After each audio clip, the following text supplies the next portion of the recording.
Hello நண்பர்களே, இன்னைக்கு நம்ம ஜெனரேட்டிவ் ஏஐ சீரீஸ் ஸ்டார்ட் பண்ணுறோம். இன்னைக்கு எபிசோட் டே 1ல் நம்ம ஜெனரேட்டிவ் ஏஐயோட பேசிக் ஃபவுண்டேஷன்ஸ்லாம் நம்ம பார்ப்போம். First, what is generative AI? As the name suggest, AI வச்சு நம்ம ஜென்ரேட் பண்ண போகிறோம். ஸோ இதை நம்ம எப்படி க்ரியேட் பண்ணுறோம் அப்படின்னு பார்த்தீங்கன்னா, ஆல்ரெடி எக்ஸிஸ்டிங் மேசிவ் டேட்டா செட்ஸ்லேருந்து பேட்டர்ன்ஸ் ரெக்கக்னைஸ் பண்ணிவிட்டு ஒரிஜினலான அவுட்புட்ஸ் ப்ரொடியூஸ் பண்ணுது. இந்த அவுட்புட்ஸ் டெக்ஸ்டாக இருக்கலாம், ஆடியோ, இமேஜஸ், வீடியோ, கோட் எதுவாக வேணாலும் இருக்கலாம். ஸோ நீங்கள் கொடுக்குற ப்ராம்ப்ட்ஸ் வச்சு ஆர்டிஃபிஷியல் இன்டெலிஜென்ஸ் இதை ஜென்ரேட் பண்ணுது. Think of it as it's creates. So artificial இன்டெலிஜென்ஸ்ங்கிறது வெறும் அனலைஸ் பண்ணாமல் ஒன்றத்தை க்ரியேட் பண்ணுது. So next, examples. இதில் நீங்கள் பார்த்தீங்கன்னா கான்வர்சேஷனல் ஏஐ அப்படிங்கிறது தான் ChatGPT. இதெல்லாம் இது என்னென்னா நம்ம கேட்குற டெக்ஸ்ட்டுக்கான ரெஸ்பான்சஸ் கொடுக்கும். நெக்ஸ்ட், மிட்ஜர்னி பொறுத்த வரைக்கும் இமேஜ் ஜென்ரேஷன் இதிலலாம் யூஸ் பண்ணுறோம். மியூசிக் ஜென்ரேஷன்லேயும் ஜென்ரேட்டிவ் ஏஐ வந்துருச்சு. சாங்ஸ் க்ரியேட் பண்ணுறது, லிரிக்ஸ் எழுதுறது இதிலலாம் இருக்குது. கோட் ஜென்ரேஷன் பொறுத்த வரைக்கும் ஏஐ பேர் ப்ரோக்ராமிங்கில் யூஸ் பண்ணுறாங்க, டீபக்கிங் எரர்ஸில் யூஸ் பண்ணுறாங்க. அண்ட் நெக்ஸ்ட், வீடியோ க்ரியேஷன் பொறுத்த வரைக்கும் வீடியோ கண்டென்ட்ஸ் எல்லாமே நம்ம கொடுக்குற டெக்ஸ்ட் ப்ராம்ப்ட்ஸ் வச்சு ஜென்ரேட் பண்ணுற மாதிரி இருக்குது. ஸோ இது மட்டும்தான் எக்ஸாம்பிள்ஸான்னு கேட்டால் கிடையாது, நிறைய எக்ஸாம்பிள்ஸ் இருக்குது. ஈவன் ஜஸ்ட் டெக்ஸ்ட் ப்ராம்ப்ட்ஸ் வச்சு ஓவரால் அப்ளிகேஷன் டெவலப் பண்ணுற லெவலுக்கு கூட வந்திருக்கு. So these are some of the examples listed. இப்போ நம்ம நெக்ஸ்ட் ஸ்லைடில் ஜென்ஏஐயோட ஒர்க்கிங் பற்றி பார்க்க போகிறோம். இது 3 கீ ஸ்டேஜஸாக பிரிச்சுருக்கோம்: training, pattern learning, generation. So training, as already set, massive data செட்ஸில் ஏஐ ஸ்டடி பண்ணும். இதில் நம்ம ட்ரெயின் பண்ணுறோம். நெக்ஸ்ட், இந்த டேட்டா செட்ஸில் இருக்கிற இன்ஃபர்மேஷன்ஸ் எல்லாத்தையும் பேட்டர்ன்ஸாக அது பார்க்கும். இந்த பேட்டர்ன்ஸ் எல்லாமே அது லேர்ன் பண்ணிவிட்டு ஃபைனலி இட் ஜென்ரேட்ஸ். சிம்பிளாக சொல்லணுன்னா, இப்போது நான் ஒரு டெக்ஸ்ட் ஜென்ரேஷன் மாடல் க்ரியேட் பண்ணுறேன் அப்படின்னா அதுக்கு நான் நிறைய இன்ஃபர்மேஷன்ஸ் கொடுத்து ட்ரெயின் பண்ணுவேன். அதில் இருக்கிற பேட்டர்ன்ஸ், ரிலேஷன்ஷிப்ஸ், ஸ்ட்ரக்சர்ஸ் இதெல்லாம் ரீட் பண்ணி அது ஜென்ரேட் பண்ணும். ஓகே, இப்போ ஜென்ஏஐயோட ஒரு ரியல் டைம் எக்ஸாம்பிள் பார்ப்போம். இப்போ நான் ChatGPTயில் ஒரு ஷார்ட் ஸ்டோரி எழுத சொல்லியிருக்கேன்.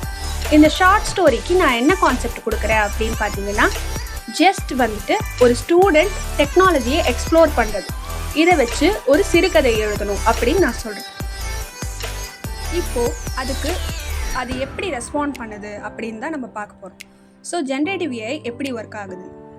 இப்போ நீங்கள் பார்த்தீங்கன்னா ஒரு ஷார்ட் ஸ்டோரி ஜென்ரேட் ஆகிடுச்சு. ஸோ நான் ஜஸ்ட் ஒரு சிங்கிள் லைன் இன்புட் தான் கொடுத்தேன். எனக்கு இது மாதிரி ஒரு short story on student exploring technology, but அது ஒரு ஸ்டோரி ஜென்ரேட் பண்ணி கொடுத்துருக்கு. இது எல்லாமே ஆல்ரெடி இருக்கிற டேட்டாஸில் அதை ரீட் பண்ணிவிட்டு புதுசாக க்ரியேட் பண்ணியிருக்கு. ஸோ நம்ம ஒரு சின்ன இன்புட் கொடுத்தோன்னா கூட அதை வச்சு அது ஜென்ரேட் பண்ணுற லெவலுக்கு ட்ரெயின் ஆகிருக்கு. இதோட பேசிக்ஸ் தான் ஜென்ரேட்டிவ் ஏஐ. இது வெறும் டெக்ஸ்ட்டில் மட்டும் இல்லாமல் இமேஜஸ், வீடியோஸ் எல்லாத்துக்குமே இதுதான் பேசிஸ். ஏஐயில் யூஸ் பண்ணுற மாடல்ஸ் இப்போது மேஜராக பார்த்தீங்கன்னா 4 டைப்ஸ் ஆஃப் மாடல்ஸ் இருக்குது. Large language model, image model, audio model, video model. So இந்த லார்ஜ் லாங்குவேஜ் மாடலுங்கிறது தான் டெக்ஸ்ட் ஜென்ரேஷன், கான்வர்சேஷன் இதுக்கெல்லாம் யூஸ் பண்ணுறோம். இமேஜ் மாடல்ஸுங்கிறது as priorly set photo generation, visual art ஜென்ரேஷனுக்கு யூஸ் பண்ணுறோம். Audio models voice synthesis, music ஜென்ரேஷனுக்கு யூஸ் பண்ணுறோம். அதே மாதிரி video models video generation and எடிட்டிங்க்கு யூஸ் பண்ணுறோம். ஸோ இதோட பேசிக் ஃபண்டமெண்டல் பிரின்சிபல் என்னன்னு பார்த்தீங்கன்னா, டேட்டாலேருந்து பேட்டர்ன்ஸ் அண்டர்ஸ்டாண்ட் பண்ணிவிட்டு அதை வச்சு நியூ அவுட்புட்ஸ் க்ரியேட் பண்ணும். ஸோ இதெல்லாம் some of the examples of models. ஒவ்வொரு மாடல் பற்றியும் நம்ம தனித்தனி எபிசோட்ஸில் டீட்டெயிலாக பார்க்கலாம். Okay, next, real world use cases. இப்போ ரியல் வேர்ல்டு யூஸ் கேசஸ்னு எடுத்துக்கிட்டிங்கன்னா நிறைய இருக்குது. இதில் சம் நான் சொல்லியிருக்கேன். ஃபர்ஸ்ட், கண்டென்ட் க்ரியேஷனுங்கிறது இந்த சோஷியல் மீடியா, மார்க்கெட்டிங் இது மாதிரியான விஷயத்தில் நமக்கு தேவையான கண்டென்ட்ஸ் க்ரியேட் பண்ணுறதுக்கு யூஸ் பண்ணுறாங்க. Next, chatbots and automation. கம்பெனிஸில் கஸ்டமர் சர்வீஸ்க்கு சாட்பாட்ஸ் யூஸ் பண்ணுறாங்க. So that it can solve the problem and understand the context. Next, coding அசிஸ்டன்ஸுங்கிறது ஏஐ பேர் ப்ரோக்ராமிங்கில் யூஸ் பண்ணுறாங்க to write, debug and optimise code. Next, product design பார்த்தீங்கன்னா, இப்போது design ஒன்று create பண்ணுறோம், டிசைன் ஐட்ரேஷன் ஒன்று தேவைப்படுது, ப்ரோட்டோடைப்பிங் கொஞ்சம் ஃபாஸ்ட்டாக தேவைப்படுதுங்கிற போது இந்த ஜென்ரேட்டிவ் ஏஐ டூல்ஸ் யூஸ் பண்ணுறோம். நெக்ஸ்ட் பார்த்தீங்கன்னா மார்க்கெட்டிங் அண்ட் அட்வர்டைஸ்மெண்ட்டில் ஸ்ட்ராட்டஜிஸ் க்ரியேட் பண்ணுறதுக்கு கேம்பெயின் ஐடியாஸ் இதுக்கெல்லாம் வந்துட்டு ஜென்ரேட்டிவ் ஏஐ யூஸ் பண்ணுறாங்க. ஃபைனலாக பார்த்தீங்கன்னா எஜுகேஷ்னல் இண்டஸ்ட்ரியில் personalised tutoring, content generation, learning assistance, அதுக்கப்புறம் லெசன் பிளான்ஸ், ஈவன் ஸ்டூடெண்ட்ஸே கூட அவங்களுக்கு தெரியாத கான்செப்ட்ஸ் அண்டர்ஸ்டாண்ட் பண்ணுறதுக்கு ஜெனரேட்டிவ் ஏஐ மேஜராக யூஸ் பண்ணுறாங்க. ஸோ இப்போ நான் சொன்னது எல்லாமே ஒரு some of the use cases. இதை தவிர்த்து நிறைய இண்டஸ்ட்ரீஸில் நிறைய இடத்துல இது யூஸ் பண்ணிகிட்ருக்காங்க generative AI. So generative AI ஏன் ட்ரெண்ட் ஆகிட்டுருக்கு? மெயினாக பார்த்தீங்கன்னா 4 ரீசன்ஸ். ஃபர்ஸ்ட், இப்போல்லாம் மாடல்ஸ் வந்து எக்ஸ்பொனென்ஷியலி பெட்டராக ட்ரெயின் ஆகி ஃபியூ மந்த்ஸில் ரிலீஸ் பண்ணுறாங்க. ஸோ ஒரு மாடலை விட இன்னொரு மாடல் அட்வான்ஸ்டாக இருக்குது. Next, accessibility. இது வெறும் டெக்னிக்கல் பர்சன்ஸ் தான் ஹேண்டில் பண்ணணும்னு கிடையாது, நான் டெக்னிக்கல் பர்சன்ஸும் யூஸ் பண்ண முடியும். கோடிங் நாலேஜ் இல்லாதவங்க கூட யூஸ் பண்ணலாம். பிஸ்னஸ் இம்பேக்ட், கம்பெனிஸ்க்கு இதனால் நிறைய அமௌண்ட் சேவ் ஆகுது, as well as innovation strategies இதெல்லாம் கிடைக்குது. ப்ரொடக்டிவிட்டி ரெவல்யூஷன் என்னன்னு பார்த்தீங்கன்னா, இப்போ நம்ம ட்ரெடிஷ்னலாக ஒரு பிபிடி பண்ணுறோம் அப்படின்னா கூட அதுக்கு நமக்கு கொஞ்சம் டைம் எடுக்கும். பட் இந்த ஜென்ரேட்டிவ் ஏஐ வந்ததுக்கப்புறம் அதுக்கு தேவையான கண்டென்ட்ஸ் இதெல்லாம் வந்துட்டு நம்ம இன்னும் ஸ்பீடாக பண்ணுறோம். இல்லை சிம்பிளாக சொல்லணும் அப்படின்னா, உங்களுக்கு தேவையான டே டு டே லைஃப்பில் பண்ணுற ஒரு விஷயத்தை நீங்கள் இன்னும் கொஞ்சம் ஃபாஸ்ட்டாக பண்ண முடியும் அப்படிங்கிறது தான் இது.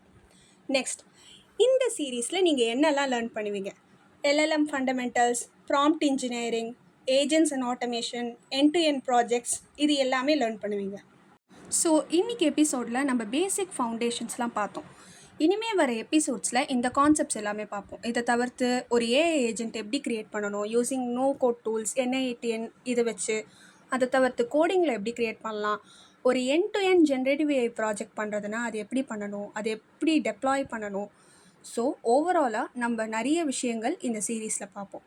ஒருவேளை உங்களுக்கு ஜென்ரேட்டிவ் ஏஐயில் ஒரு நல்ல நாலேஜ் வேணும், இல்லை நான் கொஞ்சம் இதை அட்வான்ஸ்டாக படிக்கணும் அப்படின்னா this series is for you. நீங்கள் இதில் எல்லா கான்செப்ட்ஸுமே இன் டீட்டெயிலாக எக்ஸ்பிளைன் பண்ணுவேன் அடுத்த எபிசோட்ஸில். ஸோ இந்த எபிசோட்ஸ் எல்லாமே வந்துட்டு டெய்லி 8:30 PM ரிலீஸ் ஆகும். ஒருவேளை உங்களுக்கு ஒரு டவுட் இருக்குது, இல்லை கான்செப்ட் கிளியராக இல்லை, இந்த ஸ்பெசிஃபிக் கான்செப்ட் வேணும் அப்படின்னாலும் நீங்கள் கமெண்ட் செக்ஷனில் சொல்லுங்கள், நான் அதையும் கவர் பண்ண ட்ரை பண்ணுறேன். அது மட்டும் இல்லாமல் இந்த சீரீஸில் என்ன ஒரு விஷயம் அப்படின்னா, உங்களுக்கு ஒவ்வொரு கான்செப்டோட எண்டில் நான் உங்களுக்கு ஒரு சின்ன ப்ராஜெக்ட் மாதிரி கொடுப்பேன். நடுவில் நம்ம நிறைய கோடிங் பண்ணுவோம், நிறைய இன்ஃபர்மேஷன் ஷேர் பண்ணிப்போம். ஸோ ஓகே, இன்றைக்கி டாஸ்க் ஆஃப் தி டே என்னன்னு பார்த்தீங்கன்னா, ஒரு generative AI tool of your சாய்ஸில் ஒரு ஷார்ட் ஸ்டோரி இன் தமிழில் நீங்கள் எழுதணும்.